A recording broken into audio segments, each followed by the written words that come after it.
ओम हनुमते नमः। आप सभी का स्वागत है मेरे YouTube चैनल अनकाबे स्टोरी में। आज मंगलवार को सुनिए हनुमान जी की कथा। एक नगर में एक वृद्धा रहती थी। उसका एक ही पुत्र था। उस वृद्धा की हनुमान जी पर बहुत गहरी आस्था थी। वह हर मंगलवार का व्रत रखती थी और हनुमान जी की पूजा आराधना करती थी। एक बार हनुमान जी ने अपनी भक्ति ने उस वृद्ध महिला की श्रद्धा का परीक्षण करने का विचार किया। हनुमान जी साधु का वेश धारण कर वृद्धा के घर गए और पुकारने लगे कि है कोई हनुमान भक्त जो हमारी इच्छा पूर्ण करे। तब आवाज़ उस वृद्धा के कान में पड़ी। पुकार सुनकर वृद्धा जल्दी से बाहर आई और साधु को प्रणाम कर बोली, आज्ञा महाराज। हनुमान वेशधारी साधु बोले, मैं भूखा हूँ, भोजन करूँगा, तुम थोड़ी सी जमीन लीप दो। वृद्धा दुविधा में पड़ गई, अतः हाथ जोड़कर बोली, महाराज, लीपने और मिट्टी खोदने के अतिरिक्त आप कोई दूसरी आज्ञा दें, मैं अवश्य पूर्ण करूँगी। साधु ने 3 बार प्रतिज्ञा कराने के बाद कहा, तू अपने बेटे को बुला, मैं उसकी पीठ पर आग जलाकर भोजन बनाऊंगा। यह सुनकर वृद्धा घबरा गई, परंतु वह प्रतिज्ञाबद्ध थी। उसने अपने पुत्र को बुलाकर साधु को सौंप दिया। साधु वेशधारी हनुमान जी ने वृद्धा के हाथों से ही उसके पुत्र को पेट के बल लेटाया और उसकी पीठ पर आग लगवा दी। आग जलाकर दुखी मन से वृद्धा अपने घर में चली गई। इधर भोजन बनाकर साधु ने वृद्धा को बुलाकर कहा कि उनका भोजन बन गया है, तुम अपने पुत्र को पुकारो ताकि वह भी आकर भोग लगा ले। इस पर वृद्धा बोली, उसका नाम लेकर मुझे और कष्ट ना दे। लेकिन जब साधु महाराज नहीं माने तो वृद्धा ने अपने पुत्र को आवाज़ लगाई। वह अपनी माँ के पास आ गया और अपने पुत्र को जीवित देखकर वृद्धा को बहुत आश्चर्य हुआ और साधु के चरणों में गिर पड़ी। तब हनुमान जी अपने वास्तविक रूप में प्रकट हुए और वृद्धा को भक्ति का आशीर्वाद दिया। तो प्रेम से बोले, शंकर भगवान की जय हो, बजरंगबली की जय। आइए सुनते हैं मंगलवार व्रत की पौराणिक कथा। एक बार नैमिषारण्य तीर्थ में 80,000 मुनि एकत्र होकर पुराणों के ज्ञाता श्री सूत जी से पूछने लगे, हे महामुनि, आपने हमें अनेक पुराणों की कथा सुनाई है, अब कृपा करके हमें ऐसा व्रत और कथा बताएं जिसके करने से संतान की प्राप्ति हो तथा मनुष्य को रोग, शोक, अग्नि, सर्व, दुख आदि का भय दूर हो, क्योंकि कलयुग में सभी जीवों की आयु बहुत कम है। फिर इस पर उन्हें रोग, चिंता के कष्ट लगे रहेंगे, तो फिर वह श्री हरि चरणों में अपना ध्यान कैसे लगा सकेंगे। श्री सूत जी बोले, हे मुनियों, आपने लोक कल्याण के लिए बहुत ही उत्तम बात पूछी है। एक बार युधिष्ठिर ने भगवान श्री कृष्ण के लोक कल्याण के लिए यही प्रश्न किया था। भगवान श्री कृष्ण और युधिष्ठिर का सवाल तुम्हारे सामने कहता हूँ, ध्यान पूर्वक सुनो। एक समय पांडवों की सभा में श्री कृष्ण जी बैठे हुए थे। तब युधिष्ठिर ने भगवान श्री कृष्ण से प्रश्न किया, हे प्रभु नंद नंद गोविंद, आपने मेरे लिए अनेकों कथाएं सुनाई हैं। आज आप कृपा करके ऐसा व्रत या कथा सुनाएं जिसके करने से मनुष्य को रोग, चिंता का भय समाप्त हो और उसको पुत्र की प्राप्ति हो। हे प्रभु, बिना पुत्र जीवन व्यर्थ है। पुत्र के बिना मनुष्य नरकगामी होता है। पुत्र के बिना मनुष्य प्रीत ऋण से छुटकारा नहीं पा सकता और ना ही उसका पुण्य कर्मन नामक कर्म से उद्धार हो सकता है। अतः पुत्र दायक व्रत बताए। श्री कृष्ण भगवान बोले, हे राजा, मैं एक प्राचीन इतिहास सुनाता हूँ, आप उसे ध्यान पूर्वक सुने। कुंडलपुर नामक एक नगर था, उसमें नंदा नामक एक ब्राह्मण रहता था। भगवान की कृपा से उसके पास सब कुछ था, फिर भी वह दुखी था। इसका कारण यह था कि ब्राह्मण की स्त्री सुनंदा की कोई संतान नहीं थी। सुनंदा पतिव्रता थी, भक्ति पूर्वक श्री हनुमान जी की आराधना करती थी। मंगलवार के दिन व्रत करके अंत में भोजन बनाकर हनुमान जी की आराधना करती थी। मंगलवार के दिन व्रत करके अंत में भोजन बनाकर हनुमान जी को भोग लगाने के बाद स्वयं भोजन करती थी। एक बार मंगलवार के दिन ब्राह्मणी गृह कार्य की अधिकता के कारण हनुमान जी को भोग नहीं लगा सकी, तो इस पर उसे बहुत ही दुख हुआ। उसने कुछ भी नहीं खाया और अपने मन में प्रण किया कि अब तो अगले मंगलवार को ही हनुमान जी को भोग लगाकर अन्न और जल ग्रहण करूंगी। ब्राह्मणी सुनंदा प्रतिदिन भोजन बनाती, श्रद्धापूर्वक पति को खिलाती, परंतु स्वयं भोजन नहीं करती और मन ही मन श्री हनुमान जी की आराधना करती थी। इसी प्रकार 6 दिन गुजर गए और ब्राह्मणी सुनंदा अपने निश्चय के अनुसार भूखी प्यासी निराहार रही। अगले मंगलवार को ब्राह्मणी सुनंदा प्रातः काल ही बेहोश होकर गिर पड़ी। ब्राह्मणी सुनंदा की इस असीम भक्ति के प्रभाव से श्री हनुमान जी बहुत प्रसन्न हुए और प्रकट होकर बोले, सुनंदा, मैं तेरी भक्ति से बहुत प्रसन्न हूँ, तू उठ और वर मांग। सुनंदा अपने आराध्य देव श्री हनुमान जी को देखकर आनंद की अधिकता से विवल होकर श्री हनुमान जी के चरणों में गिरकर बोली, हे प्रभु, मेरी कोई संतान नहीं है, कृपा करके पुत्र और कन्या प्रदान करें, आपकी अति कृपा होगी। श्री महावीर जी बोले, तेरी इच्छा पूर्ण होगी, तेरे एक कन्या पैदा होगी, उसके अष्टांग प्रतिदिन सोना दिया करेंगे। इस प्रकार कहकर श्री महावीर जी अंतर्ध्यान हो गए। ब्राह्मणी सुनंदा बहुत हर्षित हुई और समाचार अपने पति से कहा। ब्राह्मण देव कन्या का वरदान सुनकर कुछ दुखी हुए, परंतु सोना मिलने की बात सुनी तो बहुत प्रसन्न हुए। उन्होंने विचार किया कि ऐसी कन्या के साथ मेरी निर्धनता भी समाप्त हो जाएगी। श्री हनुमान जी की कृपा से वह ब्राह्मणी गर्भवती हुई और 10वें महीने में उसे बहुत ही सुंदर पुत्री प्राप्त हुई। यह बच्ची अपने पिता के घर में ठीक उसी तरह से बढ़ने लगी जिस प्रकार शुक्ल पक्ष का चंद्रमा बढ़ता है। 10वें दिन ब्राह्मण ने उस बालिका का नामकरण संस्कार कराया। उसके कुल पुरोहित ने उस बालिका का नाम रत्नावली रखा, क्योंकि यह कन्या सोना प्रदान किया करती थी। इस कन्या ने पूर्व जन्म में बड़े ही विधान से मंगल देव का व्रत किया था। रत्नावली का अष्टांग बहुत सा सोना देता था। उस सोने से नंदा ब्राह्मण बहुत ही धनवान हो गया। अब ब्राह्मणी सुनंदा भी बहुत अभिमान करने लगी थी। समय बीतता रहा। अब रत्नावली 10 वर्ष की हो चुकी थी। एक दिन जब नंदा ब्राह्मण प्रसन्नचित था, तब सुनंदा ने अपने पति से कहा, मेरी पुत्री रत्नावली विवाह के योग्य हो गई है, इसलिए आप कोई सुंदर और योग्य वर देकर विवाह कर दें। यह सुनकर ब्राह्मण बोला, अभी तो रत्नावली बहुत छोटी है।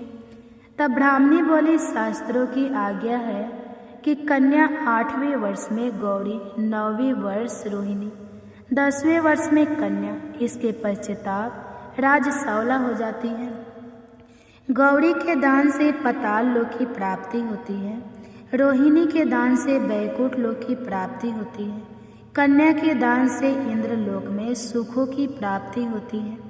अगर हे पतिदेव राजसौला का दान किया जाता है तो घोर नरक की प्राप्ति होती है। इस पर ब्राह्मण बोला, अभी तो रत्नावली मात्र 10 ही वर्ष की है और मैंने तो 16-16 साल की कन्याओं के विवाह कराए हैं, अभी जल्दी ही क्या है। तब ब्राह्मणी नंदा बोली, आप तो लोभ अधिक हो गया है। लगता है अगर 11वें वर्ष में विवाह नहीं होता तो उसमें मासिक धर्म के रक्त का पीता और बड़े भाई को पान करना पड़ता है। शास्त्रों में कहा गया है कि माता पिता और बड़ा भाई राजसौला कन्या को देखते हैं तो वह अवश्य ही नरकगामी होते हैं।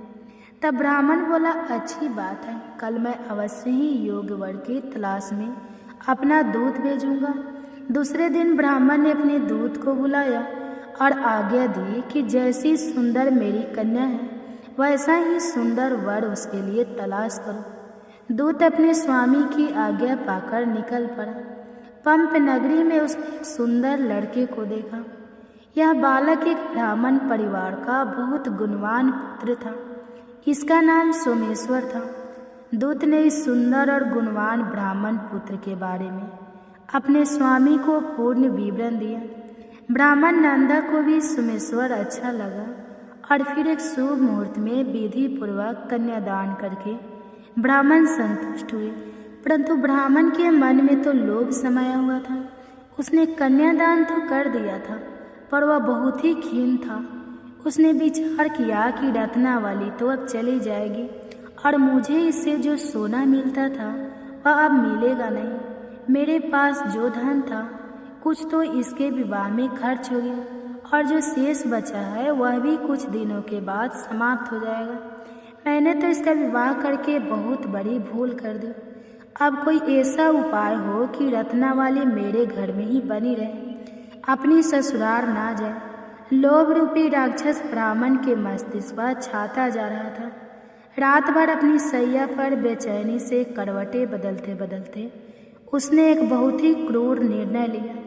उसने विचार किया कि जब रत्नावली को उसका पति सोमेश्वर अपने घर के लिए जाएगा तो वह मार्ग में छिपकर सोमेश्वर का वध कर देगा और अपनी लड़की को अपने घर ले जाएगा, जिससे नियमित रूप से उसे सोना भी मिलता रहेगा और समाज का कोई मनुष्य उसे दोष भी नहीं दे सकेगा।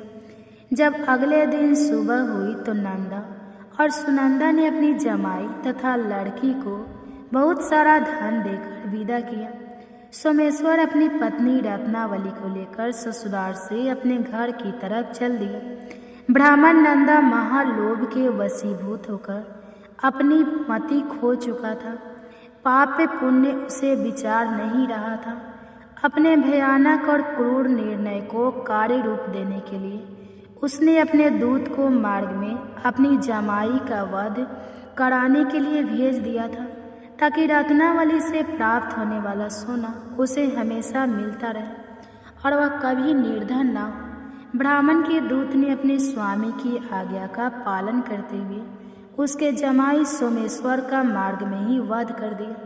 समाचार प्राप्त कर ब्राह्मण नंदा मार्ग में पहुंचा और रोती हुई अपनी पुत्री रत्नावली से बोला, हे पुत्री, मार्ग में लुटेरों ने पति का वध कर दिया है।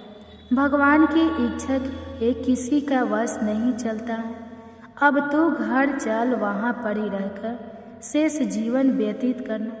जो भाग्य में लिखा है वही होगा। अपने पति की अकाल मृत्यु से रत्नावली बहुत दुखी हुई। करुण क्रीदन और रुदन करती हुई अपने पिता से बोली, हे पिताजी, इस संसार में जिस स्त्री का पति नहीं है उसका जीना व्यर्थ है। मैं अपने पति के साथ ही अपने शरीर को जला दूंगी और सती होकर अपने इस जन्म को माता पिता के नाम को तथा सास ससुर के यश को सार्थक करूंगी। ब्राह्मण नंदा अपनी पुत्री रत्नावली के वचनों को सुनकर बहुत दुखी हुआ। विचार करने लगा कि मैंने व्यर्थ ही जमाई वध का पाप अपने सिर लिया है। रत्नावली तो उसके पीछे अपने प्राण तक देने को तैयार है। मेरा तो दोनों तरफ से मरण हो गया। धन तो अब मिलेगा नहीं। जमाई वध के पाप के फल स्वरूप यम यातना भुगतनी पड़ेगी। यह सोचकर वह बहुत ही दुखी हुआ। सोमेश्वर की चिंता बनाई गई। रत्नावली सती होने की इच्छा से अपने पति का सिर अपनी गोद में रखकर चिता में बैठ गई। जैसे ही सोमेश्वर की चिता को अग्नि लगाई गई, वैसे ही प्रसन्न होकर मंगलदेव वहाँ प्रकट हुए और बोले, हे रत्नावली, मैं तेरी पति भक्ति से बहुत प्रसन्न हूँ, तू वर मांग। तब रत्नावली ने अपने पति का जीवन दान मांगा। मंगलदेव बोले, रत्नावली, तेरा पति अजर अमर है, यह महाविद्वान भी होगा और इसके अलावा तेरी जो इच्छा हो वह वर मांग। तब रत्नावली बोली, हे ग्रहों के स्वामी, यदि आप मुझ पर प्रसन्न हैं तो मुझे यह वरदान दीजिए कि जो भी मनुष्य मंगलवार के दिन प्रातःकाल लाल पुष्प लाल चंदन से पूजा करके आपका स्मरण करेगा, उसको रोग व्याधि नहीं होगी, स्वजनों से कभी वियोग नहीं होगा, सर्प अग्नि तथा शत्रुओं का भय नहीं रहेगा। और जो स्त्री मंगलवार का व्रत करेगी वह कभी विधवा नहीं होगी।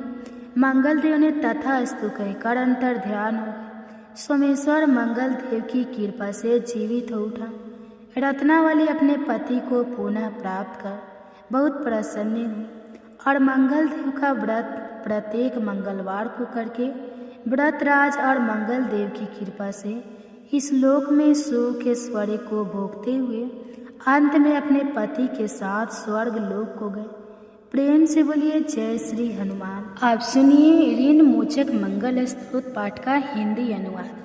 हे मंगलदेव, शास्त्रों में आपके जो नाम बताए गए हैं उनमें पहला नाम मंगलदेव, दूसरा भूमिपुत्र जिनका जन्म पृथ्वी से हुआ, तीसरा ऋणहर्ता यानी कर्ज से मुक्ति दिलाने वाला, चौथा धनप्रद यानी धन को देने वाले, पांचवा स्थिरासन यानी जो अपने आसन पर अडिग रहते हैं, छठा महाकाय यानी जो बहुत बड़े शरीर वाले हैं, सातवां नाम सर्वमावरोधक यानी कार्य में आने वाली सभी बाधाओं को दूर करने वाला है।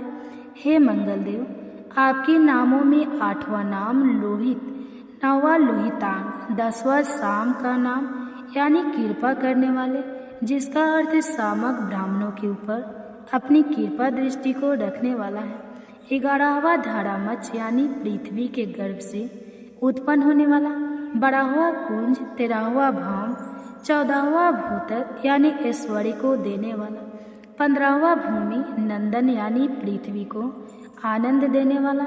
हे मंगलदेव, आपके नामों में 16वां नाम अंगारा, 17वां इम, 18वां असरोग, पारक अर्थात समस्त तरह की कठिनाइयों को दूर करने वाला, 19वां वृष्टिकर्ता अर्थात वृष्टि करने वाले यानी वर्षा कराने वाला, 20वां नाम वृष्टिहर्ता अर्थात बारिश ना होने के कारण अकाल लाने वाला, और 21वां नाम सर्वकाम फल प्रदा अर्थात संपूर्ण कामनाओं का फल देने वाला।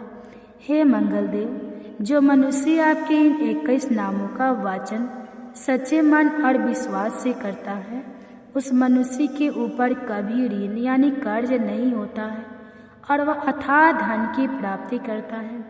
हे मंगलदेव, आपकी उत्पत्ति पृथ्वी के गर्भ से हुई है।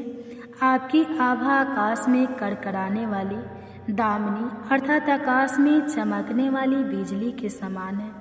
सभी तरह की शक्ति को धारण करने वाले कुमार मंगलदेव को मैं नतमस्तक होकर प्रणाम करती हूँ। हे मंगलदेव, आपके मंगल स्तोत्र का पाठ मनुष्य को हमेशा अपने मन में किसी भी तरह के विकार को दूर कर और अपनी पूर्ण श्रद्धा और आस्था के साथ करना चाहिए।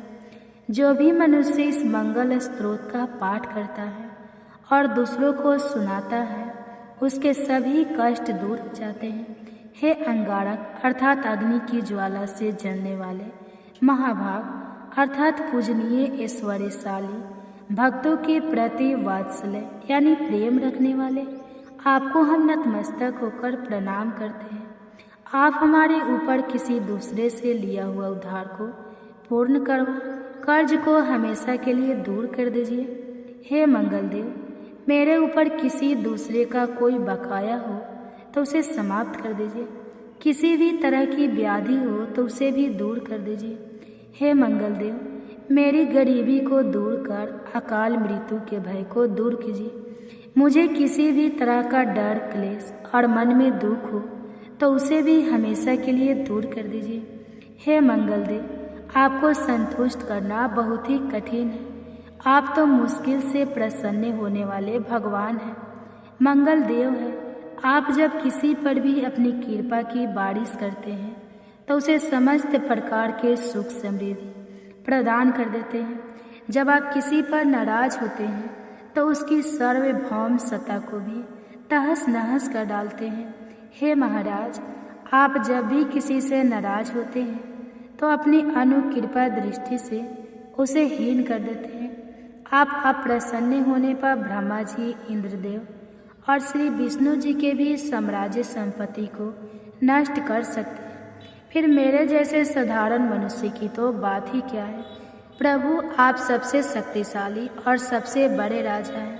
हे भगवान, मैं आपसे प्रार्थना करती हूँ कि आप मुझे संतान के रूप में पुत्र प्रदान करें। मैं आपके द्वारा पर आई हूँ, आप मेरी मनोकामना को पूर्ण करें। मेरे ऊपर किसी भी तरह से किसी दूसरे से उधार लिया हुआ धन ना रहे। मुझे कभी दूसरों के आगे हाथ फैलाना ना पड़े। मेरी गरीबी को दूर कीजिए और मेरे सभी तरह के कष्ट और क्लेशों का नाश कीजिए। जो मेरे शत्रु बन चुके हैं, उनके डर से मुझे आप मुक्त कराइए। जो भी मनुष्य इन 12 श्लोकों वाले ऋण मोचक मंगल स्त्रोत से मंगल देव की वंदना करता है, उस मनुष्य पर मंगल भगवान का प्रसन्न होकर उसे धन धान्य प्रदान करते हैं। वह मनुष्य कुबेर भगवान की तरह धन संपत्ति का स्वामी बन जाता है। वह मनुष्य हमेशा ईवा रहता है। श्री ऋण मोचक मंगल स्त्रोत के उच्चारण मात्र से मनुष्य को किसी भी तरह के कर्ज से मुक्ति मिल जाती है। अगर कोई मनुष्य अपने जीवन काल में अपनी आवश्यकताओं की, अपनी कामनाओं की पूर्ति के लिए किसी दूसरे मनुष्य से कर्ज लिया होता है और किसी कारणवश कर्ज चुका पाने में असमर्थ हो जाता है, तो उसे ऋण मोचक मंगल स्त्रोत का पाठ करना चाहिए। कर्ज में डूबे हुए मनुष्य इस ऋण मोचक मंगल स्त्रोत का जाप श्रद्धा और विश्वास के साथ से नियमित रूप से करता है तो उसे कर्ज से मुक्ति मिल जाती है। ऋण मोचक मंगल स्त्रोत पाठ समाप्त। सभी मिलकर प्रेम से बोलिए मंगल देव की जय। ओम हनुमते नमः। मंगलवार व्रत की पावन कथा और उनकी स्तोत्र समाप्त होती है। जो भी भक्त मन से इस कथा को सुनते और उनकी स्तोत्र सुनते हैं, व्रत का पालन करते हैं, उन पर भगवान श्री राम और बजरंगबली हनुमान जी की विशेष कृपा होती है। उनके जीवन से सभी दुख बाधाएं और डर दूर हो जाते हैं। तो प्रेम से बजरंगबली की जय।